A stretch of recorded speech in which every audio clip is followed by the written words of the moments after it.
Greetings, Internet. It is I, Hewlett, David Hewlett, with Audio Awesome for you. Yes, it is where I read you the email of awesome awesomeness for the week. This week, it is an epic, nail-biting asteroid adventure of an email of awesome awesomeness for you. But first, breaking news. That's my breaking news sound. I had to include this because this Toronto-based company called Fable has just placed number 4 on LinkedIn's prestigious list of top 15 Canadian startups for 2023. And Fable is of so much interest to me because they are a company that works with other companies and organizations and governments and the like to connect them to people with disabilities for user research and accessibility testing. So us Abes, we suck at accessibility because, basically we feel like we don't need it. But there are 1.3 billion people out there with disabilities. And so what Fabe's doing is this beautifully simple system and solution for us, which is to provide disability expertise from experts with disabilities.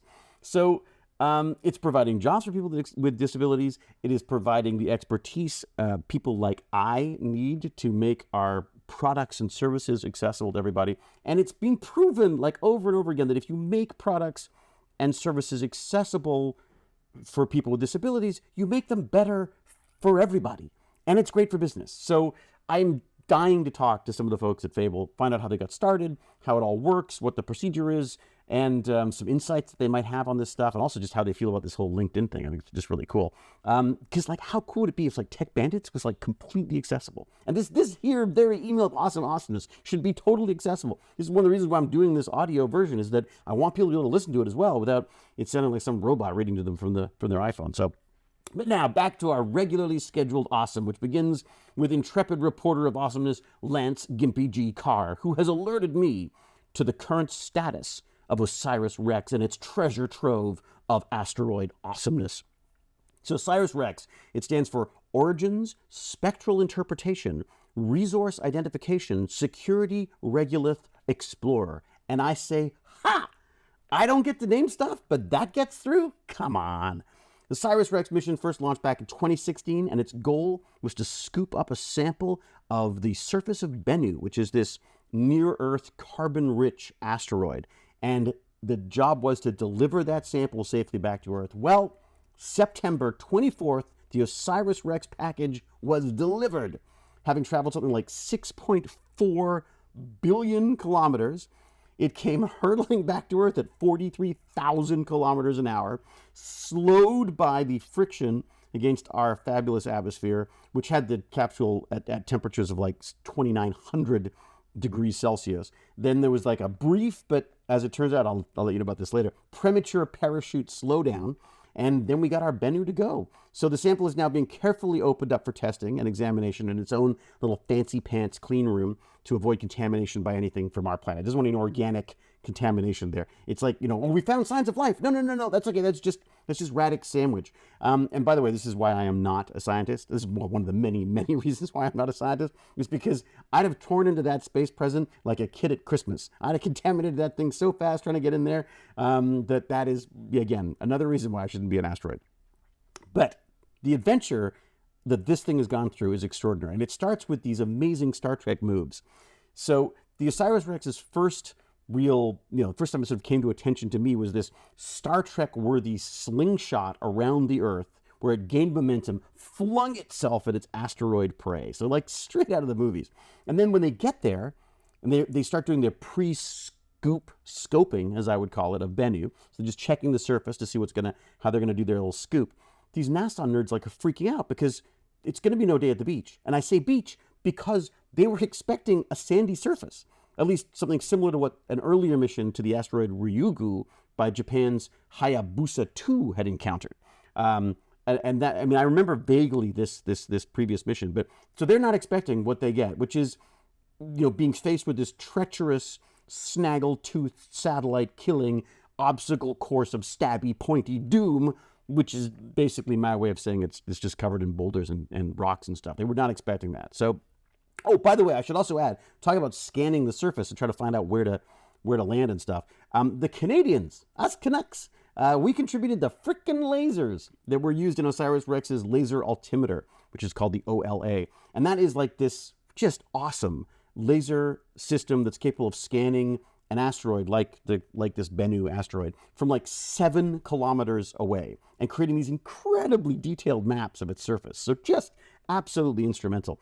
And this laser contribution, our frickin' lasers, get us 4% of the sample. Canada will be delivered 4% of the sample to explore because of its contributions. But I would be remiss, if I didn't mention that the OLA had a component failure, and so sort of couldn't help at this stage of the mission. But that said, everyone's being very Canadian about it. They're all pointing out the OLA system. These lasers had worked very well beyond their intended lifespan, so no harm, no foul. Blame Canada indeed, I say. Now, back to the mission. Undaunted, or maybe slightly daunted, these space rock brains were desperately trying to find a passable route for scooping. They need a scooping route. And of course, there's all these rocks and boulders. They're having a hard time finding it. But they select a region, finally, on Bennu that they call Nightingale, or as I would call Nightmare Gale, because it's way cooler.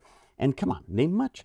So, scooping of asteroids. In 2020, we got to witness this amazing footage, which if you go to techbandits.org and sign up for the newsletter and have a look at the actual newsletter itself, I've got all these videos and images in there. But we got to witness this dramatic footage of OSIRIS-REx threading the needle across Bennu, this touch-and-go sample acquisition mechanism, as they call it, the TAG-SAM, was blasting pure nitrogen gas at the rock's surface and successfully firing some of this regolith, it's a fancy name for the rock surface, into the chamber of this OSIRIS-REx sampler. And but no, that's not it. Mission not accomplished yet. The OSIRIS-REx is not well. All is not well with OSIRIS-REx because the surface of Bennu had not only been rockier than they expected, but also softer than they expected. So this TAG-SAM, this touch-and-go system arm comes in, goes much deeper into the surface than they'd expected. And while the spacecraft survived the ordeal, surface rocks got jammed in this canister seals, and this OSIRIS-REx was leaking all of this precious asteroid cargo out into space. So the team are again freaking out. They're canceling scheduled measurements, and they canceled a braking burn. It was going to do some kind of a slowing down of it or something. But so anything they could do to reduce this jostling around and save some of this precious asteroid sample. I'm getting anxious just talking about it. I know how it ends. So after 2 exhausting days on this procedure, which required the crew to basically examine everything they've done image by image before they proceeded to the next step, and which is no easy feat when you are 330 million kilometers from Earth and there's an 18.5-minute lag. So just imagine how incredible. Another reason I'm not a scientist. I'd be way too impatient for that. They're literally waiting to get the image back to make sure that every tiny step of this procedure, it took 2 days to do this. But anyways, eventually, OSIRIS-REx team, geniuses that they are, successfully sealed the canister, and OSIRIS-REx was heading home. So this week, using precise speeds and angles, the OSIRIS-REx was able to expertly jettison its pebbly prize towards Earth. And it's protected by this amazingly, or surprisingly, or amazingly, I don't know, one of the two, mysteriously complicated ablative heat shield. So the capsule was able to endure these crazy temperatures because of this heat shield they got as it hurtles towards the Earth, and the friction just heats this thing up. So I started looking into these heat shields, and whoa, that is a whole rabbit hole unto itself. Let me just say this whole ablative heat shield thing, it's an intriguing mystery, and it remains somewhat of an intriguing mystery to me, because I went looking for it on this IG Space site, and apparently to truly understand the process, it involves detailed knowledge of various gas models and something called shock layer gas physics, which I think I may have missed that class when it came to Stargate TV Genius Academy. But to put it probably far too simply, in fact, I'm sure I'm butchering this, but from what I understand from the process, an ablative heat shield contains some kind of a resin which gets superheated into a gas as it hits the atmosphere. And then this gas allows convection to carry off some of this insane heat. And the ablative part seems to refer to this sacrificial surface of burning resins that separates the worst of the heat from the actual heat shield itself. So it creates a kind of a cooling boundary layer.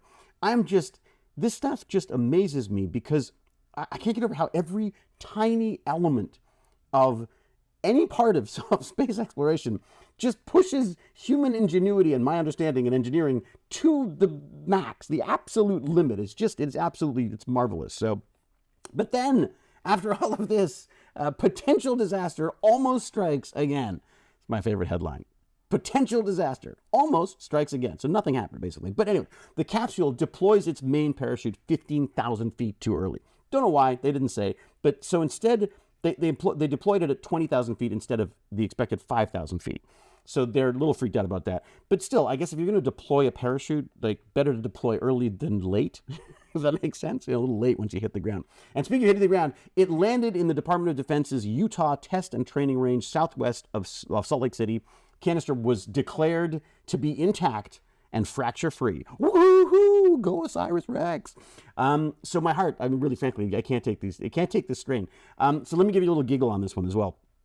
I certainly got a little giggle out of this because I heard that the crew was not allowed to go and meet the capsule until the military had done a quick inspection of the area. And what they were looking for was any potential unexploded ordnance before retrieval. I just think it's so funny. It's like they know this thing's coming down, but they're like, just last minute, we just want to make a final little sweep, make sure. I'm reminded of Jane coming home from one of her big producing gigs and finding Baz and I frantically like cleaning and tidying up the house, like getting rid of the take-up boxes and getting the laundry in that laundry machine that eats it and then cleans it. It's amazing. But can you imagine? Like, can you literally imagine that? The OSIRIS-REx goes through this entire 4 billion, whatever it is, mile journey, and then it gets blown up by the military on retrieval. I mean, it's just like, yeah, not so good for the press. Anyway, so the spectacular sample is currently getting a thorough look at in its own special little clean room, as I said, at NASA's Johnson Space Center in Houston. And apparently there were audible gasps. I love space nerds. As the lid was opened to reveal the dark powder and sand-sized particles on the inside of the lid and base. So they're getting excited about the fact that they found extra little bits of Bennu on the way into the main sample itself. So they got an extra little treat there. I just love them. They're just like such drama queens. But what a relief, right? Because now OSIRIS-REx is done. Nope. Sorry, folks. There's more. Still more. Yep. Work is not complete. There's nowhere near. In fact, having completed its primary mission, OSIRIS-REx now becomes OSIRIS-APEX, which is the OSIRIS Apophis Explorer. And it's got an extended mission. It's like one of those video games. It's like, oh, extended play. It's got an extended mission which will have the spacecraft rendezvousing and orbiting the asteroid Apophis. And you probably have heard of Apophis, just because of its doom and gloom sound anyways. But this was like, they thought this could be an Earth killer, this asteroid. And so get this. The asteroid, the week of my 61st birthday, April 13th, 2029 to be precise. That's not my birthday. That's the asteroid coming. I'll tell you about my birthday later. So Apophis will come screaming past Earth closer than some of our geosynchronous satellites, right? So better, get that date in your calendars because obviously it was my birthday on the 18th. I'm going to write that down. But also because on the 13th, we're going to see Apophis' approach to Earth, and we can see that with the naked eye. No binoculars or fancy telescopes necessary. We're going to literally see this giant asteroid go by. So, whoo!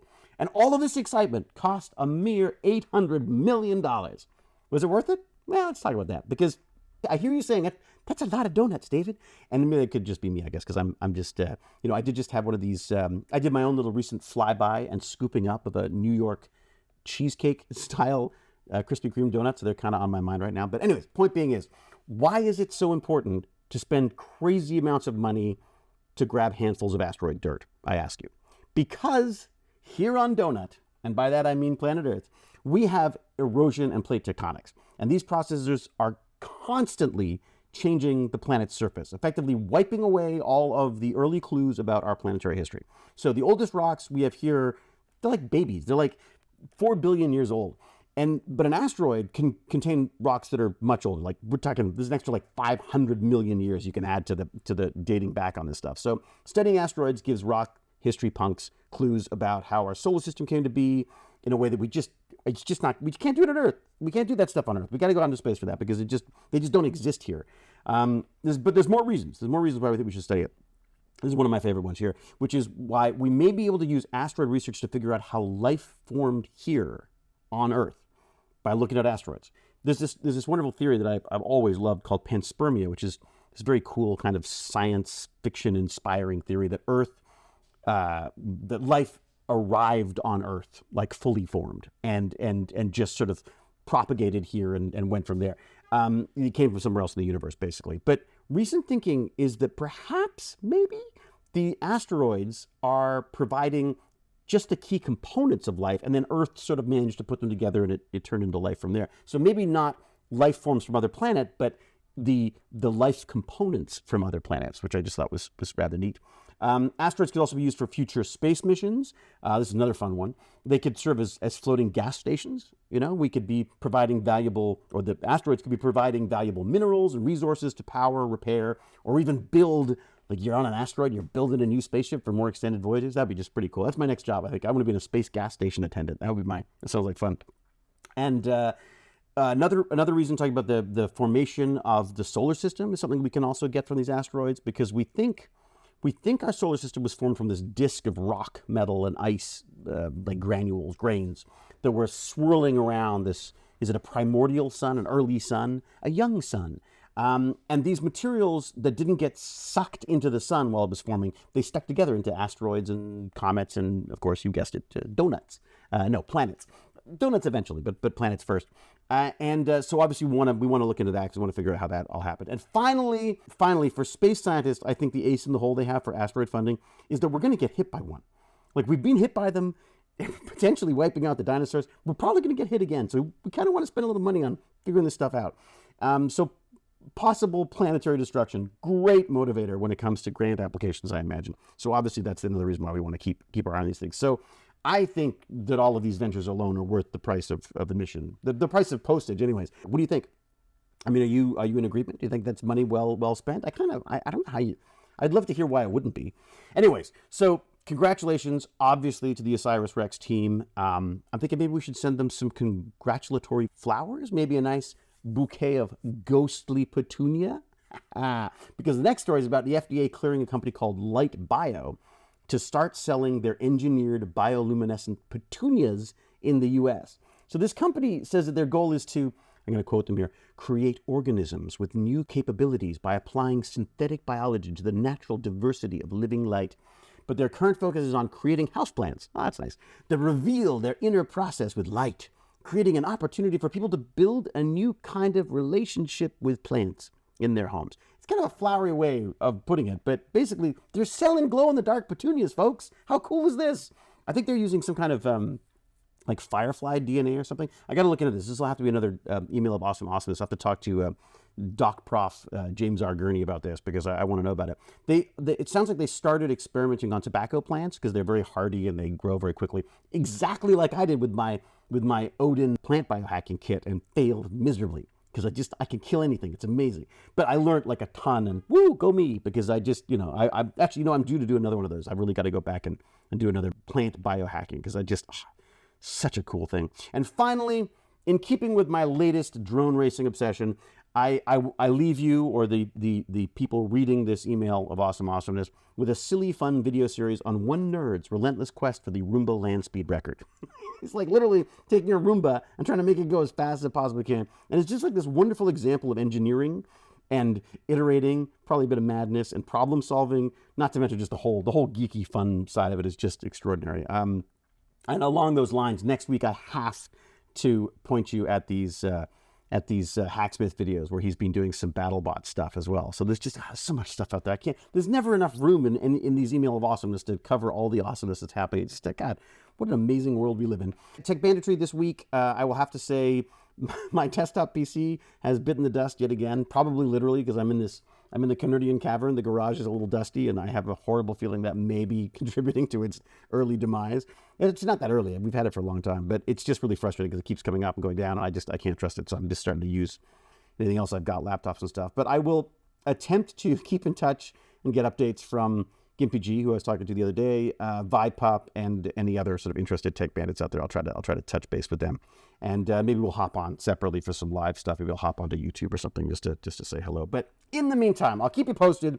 Be safe, be kind, be brilliant, and until we meet again, I will say cheerio and huzzah!